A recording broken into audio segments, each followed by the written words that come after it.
I'll be reading Jonah chapter 1, verses 1 through 16. The word of the Lord came to Jonah, son of Amittai.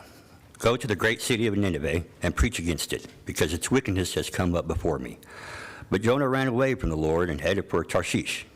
He went down to Joppa, where he found a ship bound for that port. After paying the fare, he went aboard and sailed for Tarshish to flee from the Lord. Then the Lord sent a great wind on the sea, and such a violent storm arose that the ship threatened to break up. All the sailors were afraid, and each cried out to his own God, and they threw the cargo into the sea to lighten the ship. But Jonah had gone below deck, where he lay down and fell into a deep sleep. The captain went to him and said, "How can you sleep? Get up and call on your God. Maybe he will take notice of us so that we will not perish." Then the sailors said to each other, "Come, let us cast lots to find out who is responsible for this calamity." They cast lots, and the lot fell on Jonah. So they asked him, "Tell us, who is responsible for making all this trouble for us? What kind of work do you do? Where do you come from? What is your country? And what people are you?" He answered, "I am a Hebrew, and I worship the Lord, the God of heaven, who made the sea and the dry land." This terrified them, and they asked, "What have you done?" They knew he was running away from the Lord because he had already told them so. The sea was getting rougher and rougher, so they asked him, "What should we do to make the sea calm down for us?" "Pick me up and throw me into the sea," he replied, "and it will become calm. I know that it is my fault that this great storm has come upon you." Instead, the men did their best to row back to land, but they could not, for the sea grew even wilder than before. Then they cried out to the Lord, "Please, Lord, do not let us die for taking this man's life. Do not hold us accountable for killing an innocent man. For you, Lord, have done as you please." Then they took Jonah and threw him overboard, and the raging sea grew calm. As this, the men greatly feared the Lord, and they offered a sacrifice to the Lord and made vows to him. So we're looking at the book of Jonah. When we look at this, we need to understand that as human beings, our lives are full. Don't you feel as if your schedule is full? You look at your calendar, you have a birthday party here, you have a meeting scheduled here, maybe a church event here, or maybe some new streaming service has some new show that you want to watch, and so you've got that scheduled into your time. And it's so very difficult to schedule your time. Yet we know, as people called by God, we have something in common with each other. What is that? God's will and His plans are better than our own, and we need to change. And I think a study of the book of Jonah would be good for us. You know, if I asked you what your favorite prophet was, which of the prophets in the Old Testament was your favorite, I think I know what your answer would be. Nathan, right? Because of the name. That's my name, right? No, probably not. After all, who can compete with lion tamers like Daniel? Jonah is a different kind of book. It is almost completely narrative, a story, whereas you have other books like the book of Isaiah, which is like 66 chapters, almost entirely of prophecy. Jonah's got contemporaries like Hosea and Amos who were called to do normal things, like to go speak to their own country. But Jonah's different. He's called to go talk to people who are wicked, people who are not even his own, the Ninevites. So I think we can identify with this guy. He's a regular guy, has regular thought processes, and often we do the same things he does. When he's called to do something he doesn't like, he runs. Often we do the same thing, and that's really part of the human story. God calls Jonah to do something, and we see him running from God's will. We follow our plans instead, so that maybe we'll have an easier schedule. We follow our plans instead because it might be easier on our pocketbooks, or it could be that we have more friends if we follow our own plans and less enemies. Or maybe if we follow our own plans, we don't have to do as much. It's a lot easier, a lot less we have to worry about. We can simply wave from the stands and never get on the field. That is not God's plan for you. You need to stop running from God's will and instead embrace His purpose for you. Moses, Samuel, Nathan, Elijah, these are all prophets who were pretty standard. Go here, say this. And we see with Jonah, he is blessed with the purpose. Look there at verse 1. Verse 1, the word of the Lord came to Jonah, son of Amittai. The introduction is very similar to many of the prophetic books. He's given information that no one else has, and since it is from God, it must be authoritative, right? John chapter 1. In the beginning was the Word, and the Word was with God, and the Word was God. He was with God in the beginning. As the Word comes to Jonah, giving him purpose, the Word has come to the entire world through the person of Jesus. This means that all who follow Christ have been given the authority to share a message of the gospel, which we know, if we follow Christ, that it's not just about the things you say, is it? Sometimes it's about the things you do and how you behave. Sometimes it's the example that you live. Your purpose, Anna Street, is to treat your spouse with respect. Your purpose is to raise your children in Jesus. Your purpose, everyone, is to be a good church member, to be part of the body of Christ. Your purpose is to think about other people higher than you think about yourself. Your purpose is to walk humbly even at work. Your purpose is to testify to what Christ has done in your life. And the question before all of us today is, will you run like Jonah, or will you stay and fulfill God's purpose for you? Will you embrace God's purpose for you? So let's be honest. Right now, can we be honest? We flee a lot. We run from God's purpose a lot. Because if we're honest, His purpose can be pretty intimidating.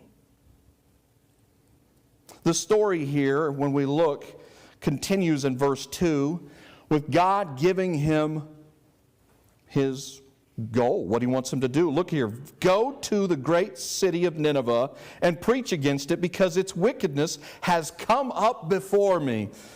One thing you need to realize is that Nineveh is not some rinky-dink little town of 20 people. The Nelson's Bible Dictionary says this: Nineveh has walls that were 40 to 50 feet high. Nineveh has 15 main gates that you had to walk in and out of. And on top of that, they had 2 bulls with human faces. There were massive statues on the inside and the outside, so that anyone who walked up to Nineveh would see these people don't mess around. It was an intimidating place. And God calls him to preach against it. He says, because they are wicked. Now, I was talking to Elijah this week, and he told me that this week for Amarillo High and Tascosa High is what's called Hell Week. Yeah, some of y'all smile like, yeah. Let me explain. Apparently, Amarillo High and Tascosa are rivals, right? And so the fact that they play, when they play, it is a big deal. And so when we go to the game this Friday, I think it's Friday, we'll find out. When I show up to the game, it's going to be a lot of people who are really invested. And we got a family, the Arredondos, who I love. I love you. Yeah. And their son Jose goes to Tascosa. All right? And Elijah goes to Amarillo High. And so when I go to the game, I would love it if the Arredondos would come sit next to us as we're cheering on for Amarillo High, but I would not tell him, you should cheer for Tascosa and wear their colors. That wouldn't be good, would it? No. Just like I know they would love it if we would come and sit on their side, but he would probably recommend don't wear Sandy's colors and don't cheer for the Sandys if you're going to sit with us. It wouldn't go well, because while I love them and they love us, and we know that we would never harm each other, they cannot speak for everyone else in the crowd. Drinks could be thrown, who knows? I want you to understand something. We're not talking about Amarillo and Tascosa. Jonah is told to preach to these wicked people, and the Assyrians were people who amputated feet and hands, gouged out the eyes, and skinned and impaled their captives. I would rather go cheer on the Tascosa side for Amarillo High than go to Nineveh and preach against it.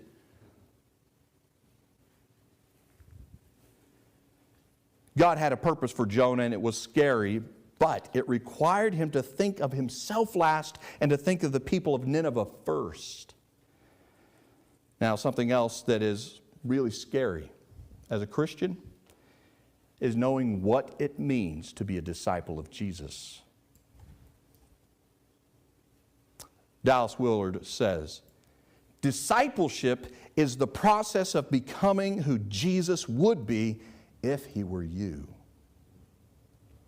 I want to read that one more time. Discipleship is the process of becoming who Jesus would be if he were you. I don't think we often think enough what Christ would be like if he were walking in our shoes. We hear the acronym WWJD, what would Jesus do? But oftentimes in our thinking, it's more like Jesus is in some back room in our minds, and we kind of control when he peeks out and says hi. Not if Jesus is who you become. He becomes you, which means thinking of yourself last and thinking of others first. And our society does not teach that, but Christ does. He serves and sacrifices himself for others, and we are supposed to do the same. You know, on October 22nd, I'm so excited to have a little plug in here during the sermon. We're going to be serving pancakes over across the street for the community for Olson Park Elementary. We're serving food. We're feeding people. But we're not doing it. Christ is. Christ is caring for the families across the street, caring for the teachers across the street, caring about our connection with them across the street. And there's many other ways that we can serve, many other ways that we can think of others first and put God's plans first. Cooking for people who have just lost a loved one, going to a funeral, helping during church, helping someone to move, listening to someone's problems, or simply taking the time to put your hand on them and pray for them. If we do not allow God's purpose to happen in our lives and begin to affect the way we live, becoming like Christ, you need to understand this important truth. It can have a negative impact. Take a look at what happens to Jonah. Verse 3. But Jonah ran away from the Lord, and he headed for Tarshish. He went down to Joppa, where he found a ship bound for that port. After paying the fare, he went aboard and sailed for Tarshish to flee from the Lord. All right. You know how you go into a school and they've got those aquariums? There's usually in some central location. They often have an aquarium with all these fish, and you have all the little kids. What do all the little kids come up to the aquarium to do? They all look in it, they lean up against it. What else do they do that they're not supposed to? You ever tap? You know, they start tapping and the fish like, pew, pew, pew, they start flying off. They're trying to scare them, or they're trying to get their attention. The fact that Jonah is running from God makes me think of that scenario. Because he is a goldfish born and raised in the aquarium that God operates, and God is on the outside looking in, and he has complete control, and he as a prophet knows it's the fact, and yet he runs from God? What a silly thing to do. And yet it's a natural response. When you read Exodus or Judges or anywhere in the Bible, you see a common theme. If you don't follow God's will and you run, negative things can happen. The storm can come upon you. These poor guys realize what's going on, and they ask him, if you look further on, after the storm has come, they ask him, verse 8, tell us, who's responsible for making all this trouble for us? What kind of work do you do? Where do you come from? What's your country? From what people are you? And it's like he's the goldfish pointing out the person standing outside the aquarium. He says, I'm a Hebrew, and I worship the Lord, the God of heaven who made the sea and the dry land and the entire aquarium. He made it all. And the storm comes, and we see negative things happen because he runs. And not much changes for us today. It's just that we need to understand what it looks like. Let me explain. Here in the story, Jonah is running physically from God. But in our lives today, we usually run spiritually from God. We sin. He tells us to act one way, and we don't. Edwin Cole, who ministered to Christian men all his life, says this, temptation can be tormenting. We all know that. But remember, he says, the torment of temptation to sin is nothing to compare with the torment of consequences of sin, which can last a lifetime. You see, we often focus on sin and what it looks like to be tempted, and we forget about the consequences of sin. As a teacher, I used to teach all the time to these high school kids about cause and effect. Isn't that an important lesson? All as parents and grandparents ever want to do, not only teach them about Jesus, but to teach them about cause and effect. And sometimes as adults we say, is he talking about cause and effect? I am an expert. A lot of Christians say they're experts, but 60% of Christian marriages end in divorce, which proves that wrong. Christians are sometimes thrown in jail and incarcerated. Cause and effect is something we need to hear about. So let's use infidelity as an example. Physical consequences of infidelity. What are the physical consequences? Well, in the worst case scenario, someone gets shot. But if you've got family, you've got children, and you've got parents, and you've got a whole social fabric that together you're married into, think about the consequences of all of that. There's also mental consequences, people who grieve. There's also spiritual consequences, which is by far the worst, because when we don't restrain ourselves from doing something, it makes it easier to continue living life without restraint. The consequences for sin, like in Jonah's case, are like a storm that affects anyone who's involved. It's like a tornado. Tornadoes don't care if you're Christian or you're not, by the way. They can be very indiscriminate and very devastating. So what can we learn from storms? What can we do when the storm is raging and the consequences are going around us on the boat and everyone else? The best thing to do is simply to stop running, stop distracting yourself, stop lying to yourself, stop making excuses, and instead admit you're wrong. Look here what happens. They ask him, verse 11. What should we do to you to make the sea calm down for us? He says, pick me up, throw me into the sea. and it will become calm. I know that it is my fault that this great storm has come upon you. Look at that. It is my fault? Did you know that's one of the most difficult things in the world to do? To say it's my fault. When Andrea and I are having a debate, yeah, you know, or an argument, it is very hard to say, I'm at fault. And I just want to say that happens like it's usually my fault. I just want to point that out. It's important for us to understand it's very difficult to do, yes.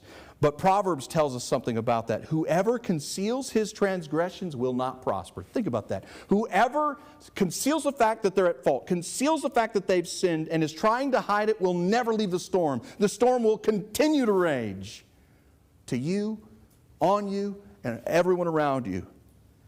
But he says, but he who confesses and forsakes them will obtain mercy. Look what happens. Once he says this, and they very apologetically, very fearfully of God, do throw him in the water. Verse 15, the raging sea grew calm. Jonah was shown mercy, and so were they. The admission of guilt diminishes consequences. Does that mean it removes consequences? No. You know, if you do something wrong and you are standing before a judge and you admit fault and you say, I am guilty, you're still probably going to face consequences, but they'll shave off time. Kids, if you want to know what to do if you're ever doing something wrong, tell your parents. It's better for you to tell them that you're doing something wrong than them find out. Because if you tell them, you retain trust.